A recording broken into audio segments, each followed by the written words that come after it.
예수님께서 성전에 들어가셔서 가르치시는데 대제사장들과 백성의 장로들이 나와가지고 무슨 권위로 이런 일을 행했느냐 묻습니다. 예수님은 대답을 주시지 않고 묻지요. 사람들이 항상 물음을 묻는 데는 이유가 있지 않습니까? 예수님께서 순순히 대답해 주시지 않고 그 뒷속의 생각을 보시고 뭘 묻고 있는지 내가 알겠는데 내가 대답을 물음으로 주겠다 이렇게 말씀하시면서 요한의 세례가 하늘로부터냐 사람으로부터냐 묻습니다.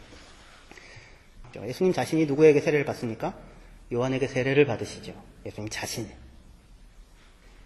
그리고 요한의 증거를 따라 예수님이 오십니다. 요한의 세례가 하늘로부터라고 하는 것을 인정하는 것은 예수님 자신이 하늘로부터 오신 분이다라는 것을 인정하는 것이 될 것이고, 그래서 요한을 인정한다면 누구도 인정해야 되는 것입니까? 그러면 예수님도 인정해야 되는 것일 것입니다. 예수님을 인정한다는 것은 그런데 무엇을 의미하겠습니까? 대제사장들과 장로들에게 바로 그 전날 행했던 성전 행위를 통해 너희들은 잘못된 상태 가운데 있다는 진단을 하나님으로부터 온 것으로 받아들여야 하는 상황인 것입니다. 하지만 이들은 요한의 편에 서지 않았고 요한의 세례를 받지 않았고, 그래서 이들의 생각에는 요한은 하나님으로 온 사람이 아닙니다. 근데 그렇게 대답하면 위험한 일이 생기는 게, 왜냐하면 백성들은 요한이 선지자다, 하나님으로부터 온 사람이다 라고 생각하고 있기 때문입니다. 그래서 이러지도 저러지도 못하고 정치적인 발언을 하게 됩니다. 그렇죠. 진리를 따라 말하지 아니하고 자기 보신하는 말을 하게 됩니다. 거기에 대하여 예수님께서 비유를 하나 말씀하시죠. 한 사람에게 두 아들이 있다. 가가지고 하나들한테 일해라 했더니 하나들은 예 그러고 일하러 안 가고, 또 하나들은 싫습니다 하고 뉘우쳐서 갔다. 네 생각에는 누가 아버지 뜻대로 행했느냐? 이 사람들이 간 사람입니다 라고 대답을 합니다. 여러분들은 어느 쪽에 속해 있는 것 같습니까? 스스로 생각하실 때 얘야 오늘 포도원에 들어가서 일해라. 오늘이라는 말이 있습니다. 시간이 긴 시간이 아닙니다. 네 평생에 한 번쯤 포도원에 가서 일해줄래? 이게 아닙니다. 오늘 포도원에 들어가서 일해라 합니다. 한 사람은 예 그리고 안 갑니다. 또 한 사람은 싫어요. 아니요가 아니고 싫어요. 21-2툰 그렇게 얘기를 합니다. 싫어요. 왜요? 그리고는 뉘우쳐서 가서 일을 합니다. 여러분 어느 쪽에 속한 편이십니까?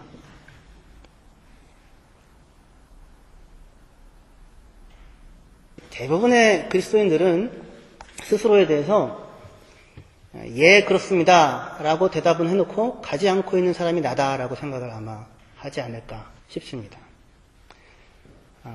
한국 사람들의 정서에 또 이게 맞는 것 같습니다. 우리 성경에는 첫째 아들이 예 가겠습니다 하고 안 갑니다. 그렇죠? 둘째 아들이 싫어요. 왜요? 그리고 갑니다. 그런데 대부분의 영어 성경이나 독일어 성경은 반대로 해놓고 있습니다. 첫째 아들이 싫어요. 그리고는 뉘우쳐서 가고, 둘째 아들이 예 알겠어요. 그리고는 안 갑니다. 딴짓하고 있습니다. 대부분의 성경들이 전부 다 그렇고 사본상의 증거를 따라서도 이쪽에 맞지 않을까 싶습니다. 그런데 한국 성경은 첫째 아들이 예 그리고 안 가고 둘째 아들이 싫어요 하고 갑니다. 아마 그게 한국적인 정서에 맞지 않을까 싶습니다. 첫째 아들이 얘야 가라 그랬더니 싫어요? 이런 첫째 아들 좀 상상하기 힘들지 않습니까? 그건 둘째 역할이죠. 첫째 아들은 예 하죠. 무조건 예 하죠. 그리고는 안 가고, 둘째는 왜요? 그리고는 가죠. 그래서 우리는 아마 그렇게 생각을 하게 될 것입니다. 그래서 아마 한글 성경도 이렇게 번역했고 사본상의 증거도 있습니다만, 하지만 대부분의 경우 그렇지 아니하고 첫째 아들이 싫어요 하고 그렇다가 뉘우치고 가고, 둘째 아들이 예 하고 안 가게 됩니다. 무슨 차이가 있을까요? 이런 차이가 있습니다. 우리 성경을 따라서 우리가 이해를 해보면 첫째 아들이 예 하고 안 가고 둘째 아들이 아니요 하고 갔다. 첫째 아들은 유대인들이고 유대 지도자들이다. 그죠? 너희들은 예라고 얘기만 했지 실제로 안 들어갔다. 하지만 둘째 아들, 창녀들과 세리들, 죄인들, 이방인들은 아니요 라고 얘기해놓고는 나중에 돌이켜갔다. 너희들은 스스로 생각할 때에 하나님의 백성이라고 생각하고 특권을 가지고 누리고 살고 있다고 생각하지만 그래서 예라고 하고 그렇게 살고 있다고 생각하지만 사실은 대답만 하고 안 가고 있는 형편에 있다 라고 하는 요구가 될 것입니다. 그렇죠. 그런데 이것이 만약에 그렇지 아니하고 순서가 바뀌어지면 이건 무슨 뜻이 될까요? 이 둘째의 경우가 되면 그 강조와 뜻이 달라지고 그리고 훨씬 심각해집니다. 무슨 일이냐면 어떻게 심각해지냐면 첫째 아들이 싫어요 안 가요 라고 하고는 갔다 이겁니다. 근데 둘째 아들은 예 하고는 안 갔는데 누가 아버지 뜻대로 행했느냐? 첫째 아들입니다. 예수님의 말씀 속에는 뭐가 있어요? 니들도 그렇게 해라 이렇게 하는 뜻이 있지요. 지금 예수님의 이 말씀에는 이런 것이 있는 것입니다. 너희들 스스로 생각할 때에 예라고 대답하고 가고자 하고 최소한 가는 신용이라도 하는 사람이 우리다라고 생각할지 모르겠지만 그래서 첫째 아들이고 장자의 권리가 있고 유대인의 특권이 있고 그리고 율법도 받았고 예라고 했고 뜻대로 하겠습니다라고 생각했지만 육신이 약하여 마음에는 원이로되 하지 못하고 있는 사람들이다라고 생각할지 모르겠지만 그렇지 않고 너희는 지금 처음부터 싫어요 아니요 안 가요 라고 이야기한 사람이다라는 것입니다. 왜 그러냐면 세리와 창녀들은 어떻게 해요? 돌이켜서 들어갔지요. 세례요한이 세례를 줄 때에 세리와 창녀들은 처음부터 자기네들이 아니요라고 얘기하는 사람인 줄 알아서 처음부터 죄인으로 살았고 지금까지도 하나님 말 지긋지긋하게 안 들어 처먹고 살았던 사람들이었고 죄인들 오라고 하면 예 여기 있습니다라고 가야 마땅한 그 사람이 나다. 죄인 부르실 때 날 부르소서. 그 찬양 부르면서 가야 되는 사람이라고 생각하여서 그들은 거기 들어갔는데 니들은 니들 스스로 생각할 때 첫째이고 예라고 대답했고 그리고는 안 들어가고 있다고 생각할지 모르겠지만 그렇지 아니하고 당신들이야말로 처음부터 아니라고 얘기하고 지금도 안 들어가고 있는 사람이다. 착각하고 있다라는 얘기입니다. 아니 목사님 너무 복잡합니다. 그냥 다 그거지 뭘 이렇게 복잡하게 따지십니까? 그냥 말만 하지 말고 행동을 하자. 언행일치. 이렇게 얘기하면 얼마나 좋습니까? 이거든 저거든 결국에는 그 얘기 아니겠습니까? 그죠? 은혜롭게 갑시다. 이런 생각이 들지도 모르겠습니다. 하지만 그렇게 되면 하나님께서 예수님께서 정말로 우리에게 해주고 싶은 이야기를 못 듣게 됩니다. 그냥 이거나 저거나 비슷한 것 아닙니까? 교회 와서 위로받고 힘을 얻고 가야죠.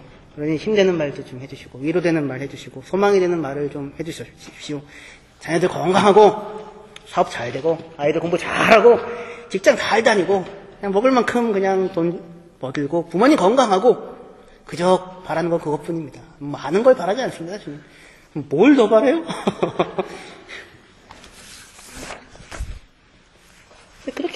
그렇게 하고 있다면 우리 스스로가 지금 유대 지도자들의 예수님의 말씀을 듣고 도전을 듣고도 정치적인 주판을 튕기면서 정치적인 대답을 하고 있는 그 모습이 우리의 모습과 같은 것입니다.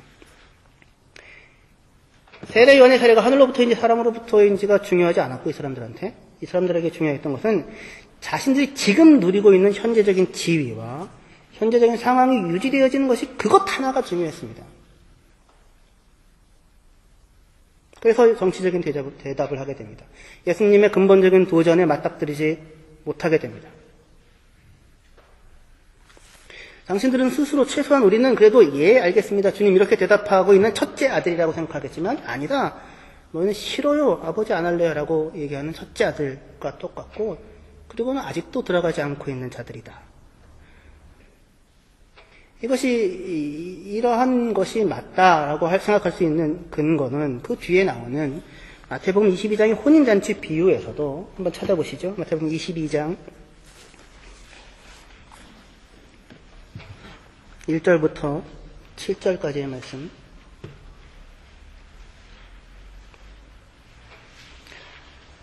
보시겠습니다.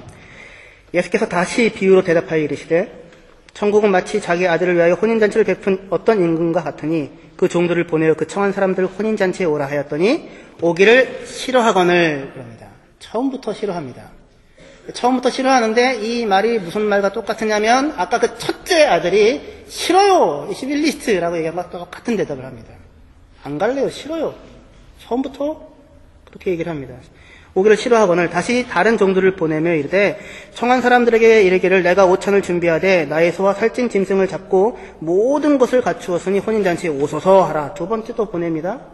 5절에 그들이 돌아보지도 않고 한 사람은 자기의 밭으로 한 사람은 자기 사업하러 가고 합니다. 돌아보지도 않고라는 이 단어가 기가 막힌 말입니다. 첫째 아들이 싫어요라고 하고 어떻게 했다고요? 뉘우쳐 돌이켜 갔지요. 같은 단어를 쓰고 있습니다. 물론 약간 단어 자체가 다르지만 어근이 똑같습니다. 돌이켜보지 아니하고 첫째 아들은 싫어요 해놓고 돌이켜 갔는데 지금 대제사장들과 유대인들 지도자들 너희들은 처음부터 싫어요라고 얘기했고 둘째로 보냈을 때에도 돌이켜보지도 아니하고 돌아보지도 아니하고 신경 쓰지 아니하고 중요하게 생각하지 아니하고 하찮게 여기고 한 사람은 자기 밭으로 한 사람은 자기 사업하러 가고 그 남은 자들은 종들을 잡아 모욕하고 죽이니 임금이 노하여 군대를 보내어 그 살인한 자들을 진멸하고 그 동네를 불사르고 이에 종들에게 이르되 혼인잔치는 준비되었으나 청한 사람만 합당하지 않다라고 얘기하는 상황에 이르게 됩니다. 이 사람들이 처음부터 예 알았습니다 라고 안 간 것이 아니라 처음부터 갈 생각이 없다라고 하는 사실이 그것이 좀 이렇게 충격을 받으셔야 되는 것입니다. 여러분들이.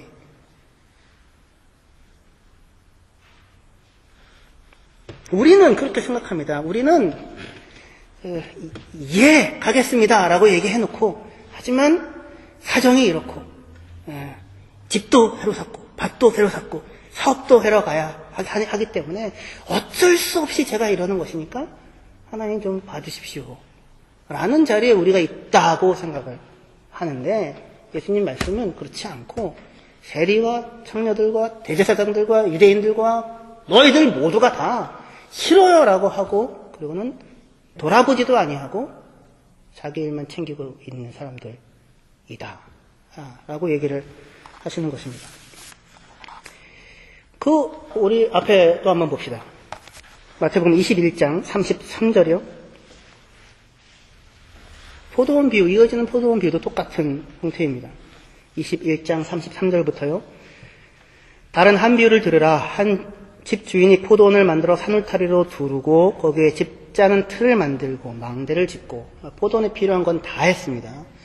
그리고 농부들에게 새로 주고 타국에 갔더니 열매 거둘 때가 가까우매 그 열매를 받으려고 자기 종들을 농부에게 보내니 농부들이 종들을 잡아 여기서도 처음부터죠.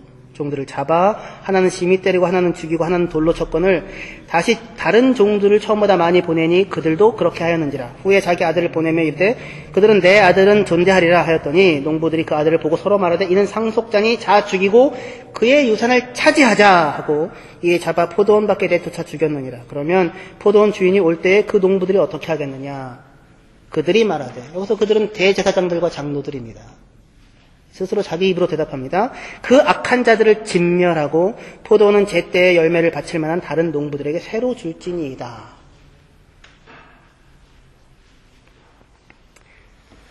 주인이 다 준비하고 모든 것을 다 갖추어 놓고 포도원을 맡기고 떠납니다. 결실기가 돼서 열매를 받으러 오는데 그 열매는 누구의 열매냐면 그의 열매입니다. 우리 성경에는 그 열매라고 되어 있지만 주인의 열매입니다. 무화과나무의 열매를 구했던 것처럼 자기의 열매를, 주인의 열매를 받으려고 종들을 보냅니다. 그런데 이 사람들이, 인간들이 열매를 받으러 온 종들을 때리고 잡아 죽입니다. 열매를 좀 주십시오 라고 주인이 요구합니다 라고 하자 했을 때 예 라고 대답하고 얼마를 주어 보낼까? 비료값도 쓰고 이것도 쓰고 저것도 쓰고 품삯도 줘야 되고 이것도 제하고 저것도 제하고 나니 도저히 올해는 여유가 생기지 않아서 줄 수가 없네요. 마음에는 원인데 할 능력이 안 되네요. 이렇게 한 게 아니라, 그쵸? 이들은 너희는 처음부터 그 포도원이 주인의 것이 아니라 내 것이냐, 내가 그 포도원이 주인양 행동을 하고 있다 라는 말입니다. 아들을 보냈더니 상속자라고 죽입니다. 다 자기가 차지하겠다는 것입니다. 도대체 주인이 이런 자들에 대해서 어떻게 해야 되겠습니까? 대제사장들이 얘기한 대로 이들을 진멸하고 마땅한 열매를 드릴 사람에게 맡겨야 할 것입니다. 너무나도 당연합니다. 이 사람들이 누구나 들어도 당연합니다. 말이 안 되는 일들이 지금 이 비유 가운데 벌어졌죠. 주인이 다 해놓고 다 모든 것들을 마련해놓고 소작농으로서 사람들을 보내요. 농사짓고 너희들 먹을 거 마음대로 먹고 주인에게 필요한 그의 열매를 그의 몫을 달라고 했는데 주지 않고는 처음부터 주인의 포도원이 아니라 자기 포도원으로 삶아서 살았던 것입니다. 이 너무도 당연한 이 악한 상황 가운데 스스로 놓여 있으면서 스스로 모르고 있다라는 지금 말씀을 하십니다. 세리와 청녀들은 처음부터 자신들이 첫째 아들이 그렇게 했듯 아버지의 말을 듣지 않는 자들인 줄을 알았다. 그래서 돌이킬 수가 있었다. 너희도 그런데 똑같다. 너희야말로 그런 자들이다. 그러니 돌이켜라. 그것이 예수님의 권고이고 기회를 주는 것이었습니다. 그런데 이 대제사장들은 돌이키지 않았습니다. 세리와 청녀들이 나오는 것을 보고도 뉘우치지 않았습니다. 이들이 돌이키지 않고 뉘우치지 않았던 이유가 있습니다. 무엇 때문이었습니까? 자신들이 지금 현재 손에 가지고 있는 것이 있었기 때문입니다. 자기들이 가지고 있는 것, 손에 쥐고 있는 것. 포도원이 있는 것입니다. 주인은 멀리 떠나 있고. 성전이 있고, 성전에서 자신들의 지위가 있고, 거기서 들어오는 돈이 있고, 지금 누릴 수 있는 권세가 있고, 있잖아요. 그게 갑자기 어디로 가겠습니까? 그러니까 하나님의 엄중한 예수 그리스도의 엄중한 말 앞에서 자기 자신의 실상을 보는 것을 거부하고 정치적인 대답으로 숨어서 현재 자기가 가지고 있는 것을 붙잡고 살기를 선택을 하고 있는 것입니다. 지금 내가 가지고 있는 것이 있기 때문입니다. 지금 내가 안전한 자리 위에 서 있다고 생각하기 때문입니다. 하나님이 없어도 살 수 있다고 생각하고 있기 때문입니다. 하나님이 주신 것이 아니라고 생각하는 것입니다. 지금 성전이 서 있습니다. 건재합니다. 60년을 넘게 지어왔습니다. 어마어마한 것입니다. 거기에 최고의 책임자가 자기입니다. 이거는 세습되는 권력입니다. 그러니 무슨 이 자리가 위협받을 아무 이유가 없는 것이죠. 예수가 와서 뭐 한번 했다고 해서 달라지는 것이 아닙니다. 정말로 요한의 세례가 하늘로부터라고 해도 성전이 서 있고 나는 대제사장 가문이고 혈통이고 자기들의 돈이 있고 자기들의 권세가 있기 때문입니다. 하나님이 자기들에 대해서 어떻게 지금 생각하시든지 간에 하나님 앞에서 자기의 모습이 어떻든지 간에 나의 현재와 나의 미래를 통제할 수 있는 힘이 나에게 있다 라고 생각을 합니다. 스스로 자신들이 하나님 앞에서 싫어요 안 해요 라고 하면서 엉뚱한 짓을 하고 있는 자들이라고 생각을 안 하고 자기 손에 가지고 있는 것 그것이 없어지는 일은 없을 것 하나님도 이 부분을 지켜줄 것이라고 착각을 하고 있습니다. 예수님은 오늘 말씀을 통해서 그것이 너의 현실이 아니다라는 사실을 보여주십니다. 도전하십니다. 최근에 저는 저 스스로가 굉장히 놀랐던 일이 있었습니다. 새벽에 기도하다가 깜짝 놀랐습니다. 본문을 묵상하면서 대제사장들의 모습이랑 내 모습이랑 똑같구나 하는 것을 보게 되었습니다. 지난 날들을 돌아보면 하나님의 은혜가 얼마나 큰지 모르겠습니다. 정말 큽니다. 저 독일 온 지 8년 됐거든요. 목회를 하게 된 지 이제 5년, 이제 7월 달이 되면 5년, 만 5년이 됩니다. 힘들 수도 있었던 목회 3년 차에 참 힘들었을 수도 있었을 텐데 2011년에 제자훈련이라는 것을 하게 돼서 한 10명 이상이 하시게 되셨죠. 그래서 제가 살았습니다. 솔직히 얘기해서. 그리고 여러분들도 아마 살았고 교회에 하나님께서 큰 은혜를 주셨습니다. 4년 차가 돼서 작년에 차도 주고 비자도 바꿔주고 박사과정에서 공부도 시작하게 해주고 한꺼번에 모든 일들이 다 일어났습니다. 작년 이맘때였습니다. 2월달 제가 한국 갔었을 때. 너무너무너무 막 이렇게 몰아서 몰아치듯이 주시는 것입니다. 그리고 이제는 그렇게 오랫동안 기도했던 학생들이 모판을 짤 정도로 이렇게 하나님이 좀 모아주시는 것 같아 보입니다. 그래서 정말 꿈만 꾸어왔던, 제가 처음에 이 아포스톨 게마인드랑 엠마우스 게마인드 두 목사님이랑 만나서 우리 장소 사용과 시간 사용에 대해서 이야기할 때에 금요일날 저녁 시간도 우리가 사용하고 싶다. 비워달라. 당장은 필요 없다. 근데 뭐 하려고 그러냐? 학생들, 청년들, 대학생들이 오면 그 사람들이랑 같이 성경 공부하고 기도하고 찬양하려고 한다. 근데 지금은 계획 없다. 꿈만 꾸고 있다. 그게 1년 전이었거든요. 근데 이제 지금 그거 준비하고 해야겠다. 할 수 있겠다라는 상황에 왔습니다. 할렐루야. 감사하죠? 그렇죠? 너무너무 이렇게 막 감사한 겁니다. 근데 그러다가 이번 주 새벽에 가서 기도를 하면서 스스로도 놀랐던 것이 뭐냐면, 내가 믿는 하나님은 정말 선하고 선하신 내 아빠 하나님이신데, 제가 늘 얘기했던 것처럼.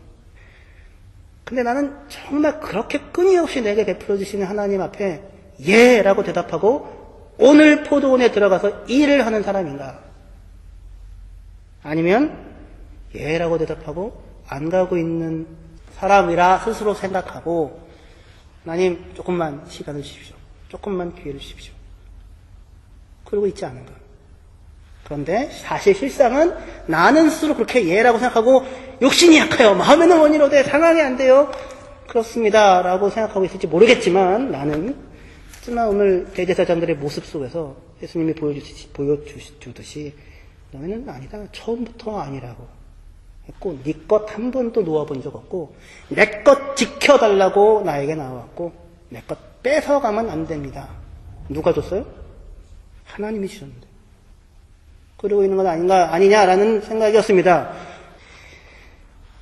하나님의 부름과 초대에 대해서 우리는 이렇게 지금 얘기하는 것입니다. 아니요, 저는 할 일이 있어요. 이건 굉장히 중요한 일입니다. 이 일이 잘못되면 안 됩니다. 하나님께서 책임지시겠습니까? 제가 책임지겠습니다. 하나님. 가만히 계십시오. 가만히만 계셔주십시오. 내게는 하나님 좋은 일, 기쁜 일, 행복한 일만 일어나야 됩니다. 하나님이 내 아빠고 내 하나님이잖아요. 그죠? 절대로 딴 일 저한테 주시면 안 됩니다. 그리고 하나님 이 일은 절대로 제가 양보할 수 없습니다. 이것만큼은 안 됩니다. 그러니까 그렇게 알고 계십시오. 건드리지 마십시오. 하나님이 내 인생 가운데 찾아 들어오실 것에 대하여 맞고, 지금 내가 갖고 있는, 내 손에 쥐고 있는 이것, 하나님 눈독 들이지 말고 건드리지 마십시오. 대제사장들과 장로들의 모습이었습니다. 저는 여러 번 그리스도의 고난에 대해서 얘기를 했고, 예수 믿는다는 것이 세상적인 성공과 부귀를 약속하지 않는다. 절대로 그렇지 않다라고 얘기를 해왔었습니다. 그런데 그런 사람으로서 나 자신, 내가 지금 붙잡고 있는 하나님이 어떤 분이냐면, 내게 성공을 주고, 내게 부귀를 주고, 내게 안정을 주고, 내게 평안만을 주시는 하나님. 그게 아니라 그렇게 두셔야만 되는 하나님. 그렇지 아니하면 그건 하나님이 아닌 하나님. 이었던 것입니다. 근데 그 자리에서 어떻게 내가 쥐고 있는 것을 내게 현재 허락하신 그것을 가져가지 않고 뒤흔들지 않아야 하는 그분이 하나님이어야 한다는 자리에서 어떻게 순교가 있고, 십자가라는 것이 있고, 손해를 감수하는 것이 있고, 위에 서는 것이 아니라 아래로 내려가는 것이 있고, 섬김이 있고, 지는 것이 있고, 참는 것이 있고, 사랑이라는 것이 어떻게 가능하겠습니까?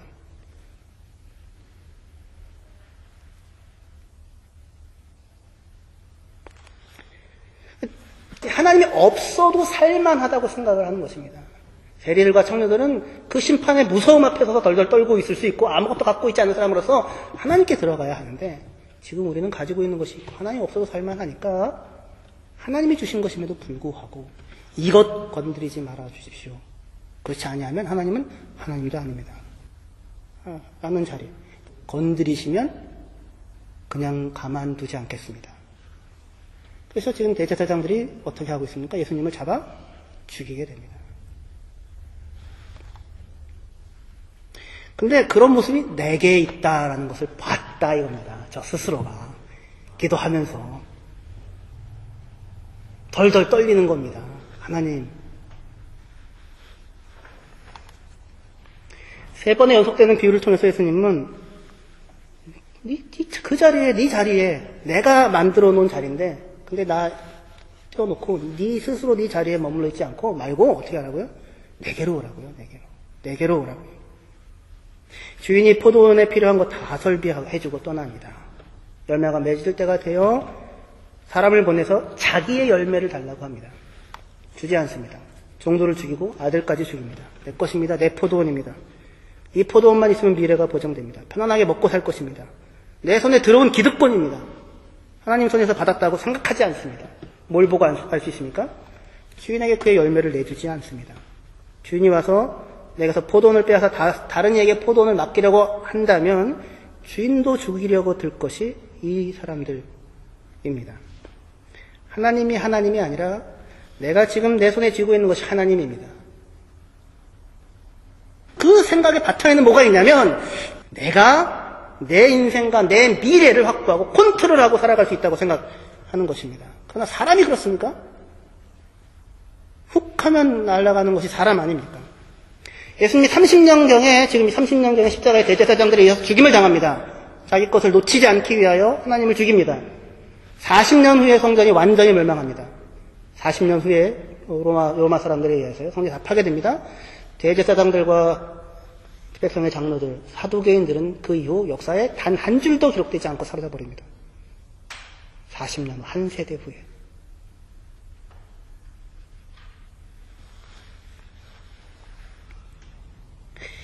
하나님은 모든 사람의 인생 가운데서 기쁨의 일과 고통스러운 일을 반복하며 겪게 하시는 것 같습니다. 아주 자주는 아니지만요. 아이가 태어나는 기쁨이 있고 부모가 죽는 슬픔이 있습니다. 아이들이 결혼해서 자녀를 낳는 기쁨이 있고 배우자가 먼저 세상을 떠나는 슬픔이 있을 수 있습니다. 집을 사고 차를 사고 직장을 얻고 그 기쁨이 있고 사업이 망하고 차 사고가 나고 집이 넘어가는 일을 겪는 어려움도 있을 수 있습니다. 이는 하나님의 징벌일 수도 있고 보상일 수도 있다 생각할 수 있을지 모르겠지만 저는 그렇게 생각하지 않습니다. 그것은 하나님께서 내가 살아있다, 내가 하나님이다 라고 하는 사실을 그리고 내 은혜로 살고 있다는 사실을 사람들에게 알려주게 하기 위하여 사람들에게 반복적으로 겪게 하는 일입니다. 전도서 7장 14절에 좋을 때에는 기뻐하고 세 번역으로 읽습니다. 어려운 때에는 생각하라. 하나님은 좋은 때도 있게 하시고 나쁜 때도 있게 하신다. 그러기에 사람은 제 앞일을 알지 못한다.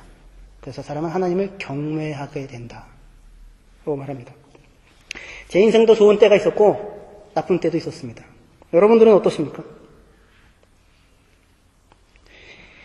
아버님이 암 말기 딱 3개월밖에 못 산다는 얘기를 들었어요. 청천벽력과 같았습니다. 수술하러 들어가신 그 시간 6시간이 얼마나 길었는지 모릅니다.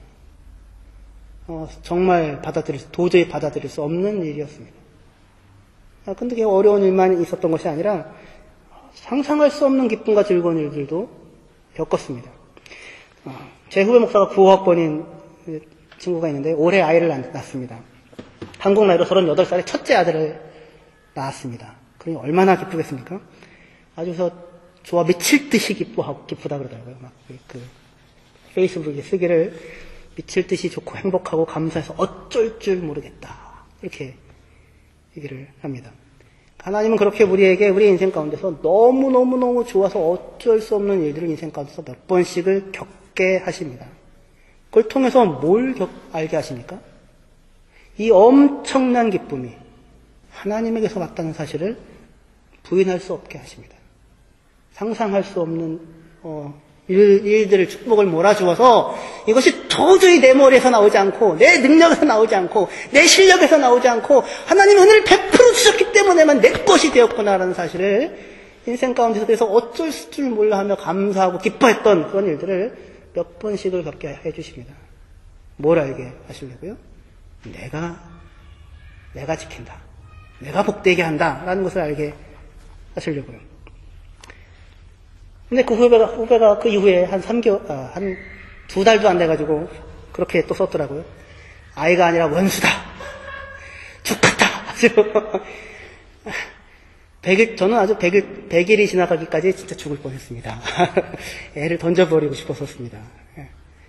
저는 이제 그걸 보면서 아주 이미 겪은 자의 만족스러운 미소를 지으며 아직 시작도 안 됐어. 이렇게 얘기를 했는데 살면서 때로 우리는 정말 겪고 싶지 않은 고통스러운 일들을 겪게도 됩니다.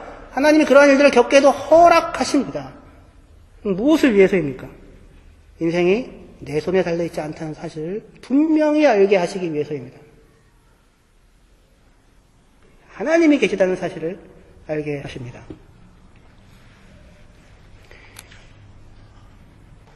하나님 여러분들 멀리 계시지 않습니다. 바로 곁에 계십니다. 하나님 손을 잡으십시오. 여러분들이 딛고 있는 이 자리를 믿지 마시고 하나님의 손을 잡으십시오. 기도하시겠습니다.